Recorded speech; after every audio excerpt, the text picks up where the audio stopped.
Hi, Dr. D. This is Jack. I am in my parents' living room. It is about 10 p.m. on Tuesday. I spent today traveling down here, and now I'm here to talk about Wikipedia and William Stanley Braithwaite, who is the subject of my article. He was born in 1878 and died in 1962. And he was just really interesting to learn about as like a poet and publisher from Boston who had both a ton of local influence and was someone who even people would hear about nationally occasionally, as much as you could for like a poet publisher in the 1920s. So what I figured I'd do is I have some stuff written down, but I figured I was going to go along with the presentation rubric and just kind of talk about it point by point about what I should be talking about, I guess. I hope that's okay. So first is the article critique, and it's this is, I guess, how I like came to choose my article. I think it was like a C-rated one that I picked. It was one, to be quite honest, it was one of the only ones left, but it was still educational, like looking through the articles and seeing which ones have a little more information and which ones have a little less. And it's kind of a gauging process to like see what you'd be able to find versus how much you'd be like able to add. Like a lot of the, like one of the articles I peer edited, like the American Anti-Slavery Society, I was like, oh, this must have more to be able to find, but the article's also like 3 times as long just because there's more to talk about, I guess. So that's a pretty key balance, I'm guessing, when it comes to this, when you're selecting it, is kind of matching up article length versus article quality, I would say, and source quality. I was really lucky because JSTOR was a very good resource to find stuff about Mr. Braithwaite, and honestly, I did not have too hard of a time finding sources for this, which was good. And I guess about what I learned from article evaluation would be that if you put your mind to it, it's not that hard to edit a Wikipedia article. And I think that that's a good thing, because I think that it proves it's accessible and something that can be done to kind of benefit society. So as far as contributions to the article, I mostly changed stuff about his personal life. They had some of his personal details which were explicitly wrong. I think I mentioned this in office hours, but they had that his dad had died when he was 12, but it actually happened when he was 7. They had failed to mention his work as a critic in basically any capacity, which is something I was able to add with one of my sources, which was from the actual time itself and talks about like around contemporary 1920 and talks about his work as a critic and its influence and the kind of wider poetic community. I was able to add, I am going to add some more things. I'm not done adding things to this because I feel like I can get a good amount more.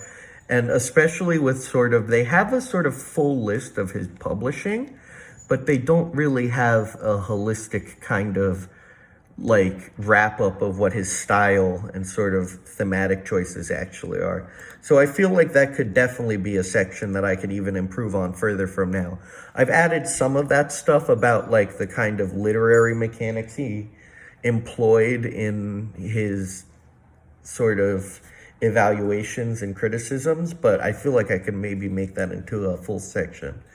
As far as the peer review goes, I got some very useful things from the comments I was able to get on my talk page. They made some very good recommendations as far as like switching the order of the article up and putting some of the personal details before some other details so that it appeared more chronological, which is something that was very kind of valuable to see.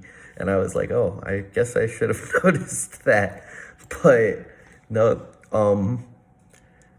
as far as giving out recommendations, I thought the article quality was really good. Honestly, like seeing how much other people did made me kind of like, oh, I gotta do more, because like it feels like there's a lot to genuinely add to these articles, because they're like really sort of like, once you're able to dig into the JSTOR sources and such, they're really not too hard to find little details that you can be able to kind of weave in to make it maybe a C article into a B article or a D article into a C article.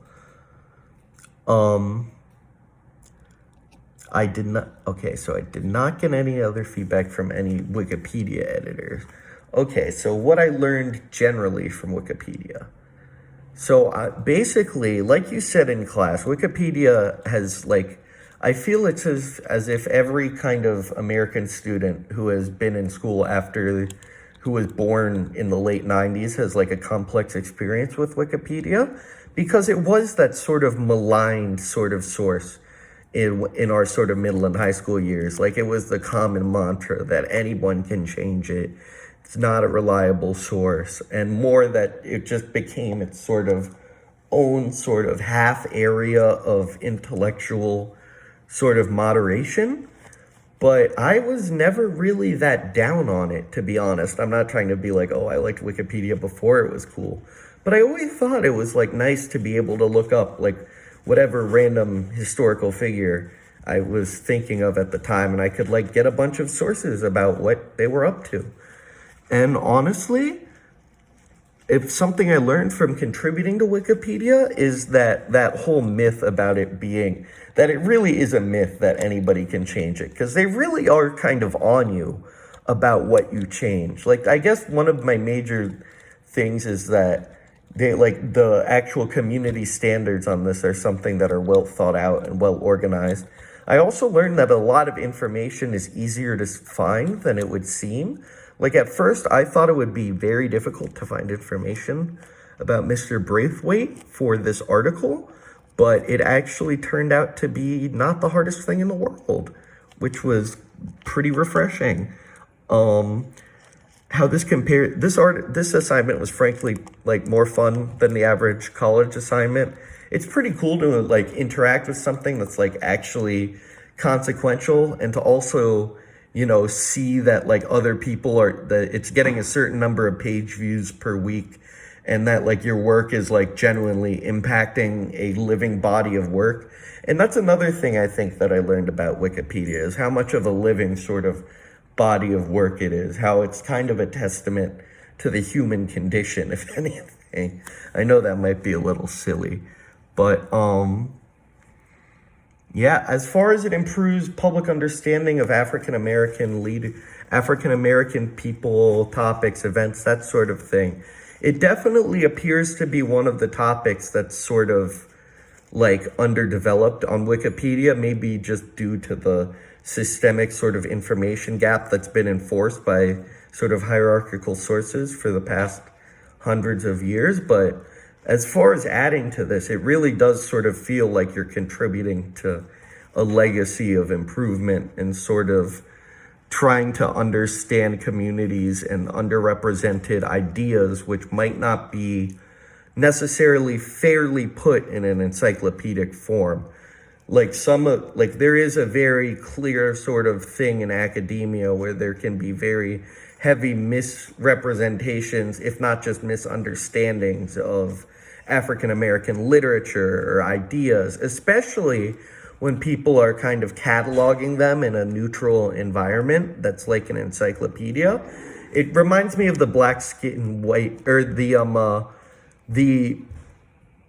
black letter in a white envelope kind of concept, where the phrasing and such would be sort of very strictly bound by white cultural norms. And I think that it's important that these articles are being sort of changed and altered with time, and that this becomes something that is an actual sort of has an encyclopedic sort of capturing that's fair to it, to be honest, because it deserves one. Well, that's pretty much all I got. This is about at 9.5 minutes now, so I think that's about time. So I hope you have a wonderful Thanksgiving, Dr. D. So long.